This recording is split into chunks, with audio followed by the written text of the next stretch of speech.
സമരങ്ങളെ എത്ര സംയമനത്തോടെയാണ് പോലീസ് നേരിടുന്നു എന്നതിൻ്റെ തെളിവാണ് ഈ കാണുന്ന ദൃശ്യം. കൃത്രിമ വിവാദം സൃഷ്ടിക്കാൻ വേണ്ടി സമര കോലാഹലവും സമര നാടകവും ഇറക്കുകയാണ്. സൂസി ടീംസിനെ കളത്തിലിറക്കി ആശാവർക്കർ സമരമെന്ന പേരിൽ കുറച്ചുപേരെ ദിവസക്കൂലിക്ക് കൊണ്ടുവന്നിരുത്തി അതിൽ വാർത്താ കച്ചവടക്കാരെ കൂടി പങ്കാളികളാക്കിക്കൊണ്ട് നടത്തിയ പേക്കൂത്തുകളാണ്. ആ പേക്കൂത്ത് സർവ്വസീമയിൽ ലംഘിച്ചു പോയിട്ടും പോലീസ് സംയമനം പാലിക്കുന്നുണ്ട് എന്ന് ഈ ദൃശ്യം നിങ്ങളെ ബോധ്യപ്പെടുത്തും. ഇപ്പോൾ യൂത്ത് കോൺഗ്രസിന്റെ മാർച്ച് അതിന്റെ എല്ലാ അക്രമ സ്വഭാവത്തോടും കൂടിയുള്ള ഒരു മാർച്ചാണ് ഇപ്പോൾ സെക്രട്ടേറിയറ്റ് വളപ്പിൽ നമ്മൾ കണ്ടുകൊണ്ടിരിക്കുന്നത്. ഈ പ്രധാനപ്പെട്ട ഗേറ്റിന്റെ മുഴുവൻ ഭാഗത്തും പ്രവർത്തകർ വളരെ പ്രകോപിതരായി തന്നെ എത്തി പോലീസിനെ അറ്റാക്ക് ചെയ്യുന്ന ഒരു സ്വഭാവത്തിലേക്ക് പ്രവർത്തകർ മാറിയിരിക്കുകയാണ്. ഗതികെട്ടാൽ പുലി പുല്ലും തിന്നും. ചില സന്ദർഭങ്ങളിൽ ക്ഷമയുടെ നെല്ലിപ്പലക കാണുന്ന സന്ദർഭങ്ങളിലാണ് അവർ എന്ത് ചെയ്യുന്നത്? തിരികെ പ്രതികരിക്കുന്നത്.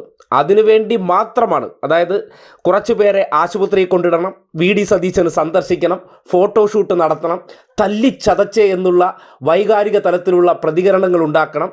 എന്നിട്ട് ആശാ വർക്കർമാർക്ക് വേണ്ടി ചെയ്ത പ്രവർത്തനങ്ങൾക്കാണ് ഈ രീതിയിൽ വേട്ടയാടി എന്നുള്ള ചില സഹതാപ ഡയലോഗുകളെല്ലാം കുറിച്ചു വെച്ചിട്ടാണ് ഈ രീതിയിലുള്ള തോന്നിവാസങ്ങൾ കാട്ടിയത്.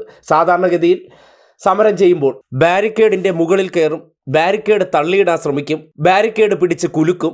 ഇങ്ങനെയുള്ള ചില കോലാഹലങ്ങളൊക്കെ നടത്താറുണ്ട്. ഈ സന്ദർഭത്തിൽ ഒരു ജലപീരങ്കി പ്രയോഗിക്കും.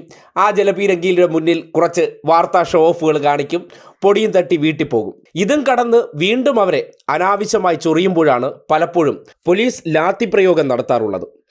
എന്നാൽ ഇവിടെ നോക്കിയേ, എന്തെല്ലാം അക്രമങ്ങളാണ് അഴിച്ചുവിടുന്നത്. എന്നിട്ടും പോലീസ് അനാവശ്യമായിട്ട് പെൺകുട്ടികൾ ഉൾപ്പെടെ നിൽക്കുന്നത് കൊണ്ട് സംയമനം പാലിക്കുകയാണ്. കാര്യം പെൺകുട്ടികളെ കൂടി നിർത്തിയിട്ടുണ്ട്. എന്തെങ്കിലും തിരിച്ച് പ്രതികരണമുണ്ടായാൽ പെൺകുട്ടികളെ ഉയർത്തിക്കാട്ടി നമുക്ക് സഹതാപം ഇറക്കണം. അതിന് ഒരു അവസരം കൊടുക്കണ്ട എന്നുള്ളതാണ് പോലീസ് കാണിച്ച ആ സംയമനം. അത് അവരുടെ കഴിവുകേടായി കാണിച്ചുകൊണ്ട് മാധ്യമ ക്യാമറകൾക്ക് മുന്നിൽ ഷോ കാട്ടി തകർക്കുന്നത് കണ്ടോ? ആ ദൃശ്യങ്ങൾ കാണുമ്പോൾ എന്ത് തോന്നുകയാണ്? തല്ലിന് വേണ്ടി ഇരന്ന് നടക്കുകയാണ്. തല്ല് വാങ്ങിച്ചിട്ടേ പോകൂ എന്നുള്ളതാണ് കാര്യം. അടുത്ത സെഷൻ ക്യാമറ ഷൂട്ടിന് വേണ്ടി ആശുപത്രിക്ക് മുന്നിലും ടീംസിനെ സെറ്റാക്കിയിട്ടുണ്ടല്ലോ. ഞങ്ങളിപ്പോൾ തല്ലും കൊണ്ടിട്ട് വരും. അപ്പോൾ അവിടെ അടുത്ത സെറ്റ് ഷൂട്ട്. അതിനെയാണ് പോലീസ് വളരെ വിവേകപൂർവ്വം ഒഴിവാക്കി വിട്ടത്. അനാവശ്യമായിട്ടുള്ള സമരം അത് മനസ്സിലാക്കാൻ ശേഷിയുള്ള ഒരു യൂത്തനും ഇല്ല. കാര്യം 10 പൈസയുടെ ബോധമില്ലല്ലോ. പല കോമഡി സമരങ്ങളൊക്കെ നടത്തി തേഞ്ഞൊട്ടിയപ്പോൾ കുറച്ച് സീരിയസ് ആയി കളയാമെന്നുള്ള നിലയ്ക്ക് ഈ കാട്ടിക്കൂട്ടിയിരിക്കുന്ന കോപ്രായങ്ങൾ, ആ കോപ്രായങ്ങൾ തല്ലുകൊള്ളിത്തരമാണോ അല്ലയോ എന്ന് ദൃശ്യങ്ങൾ കാണുന്നവർ തന്നെ ചിന്തിച്ചു നോക്കും. ക്ഷമയ്ക്കുമുണ്ടൊരു പരിധി. ആ ക്ഷമയുടെ നെല്ലിപ്പലക എത്തിക്കാൻ വേണ്ടി ഇവർ ശ്രമിച്ചതിൻ്റെ ദൃശ്യങ്ങളാണ് നിങ്ങൾ കണ്ടത്. ഇതിനുശേഷം ഇനി അവിടെ എന്തുണ്ടായാലും മനസ്സിലാക്കേണ്ടത്, ഒരാളുടെ കണ്ണിൽ തോട്ടിയിട്ട് കുത്തി പരമാവധി ബുദ്ധിമുട്ടിച്ചതിന് ശേഷം തിരിച്ച് പ്രതികരിക്കുമ്പോൾ മോങ്ങലോട് മോങ്ങലാണ്.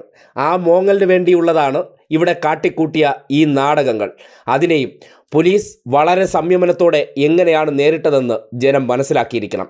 മറ്റൊരു സന്ദർഭത്തിൽ തല്ലുകൊള്ളുമ്പോൾ അതുമാത്രം ഉയർന്നു വരുമ്പോൾ തിരിച്ചറിയേണ്ട ഒരു കാര്യം, കാട്ടിക്കൂട്ടുന്ന തോന്നിവാസങ്ങൾ എന്തൊക്കെ ആയിരിക്കുമെന്ന് ഈ ദൃശ്യങ്ങൾ നിങ്ങളെ ബോധ്യപ്പെടുത്തും.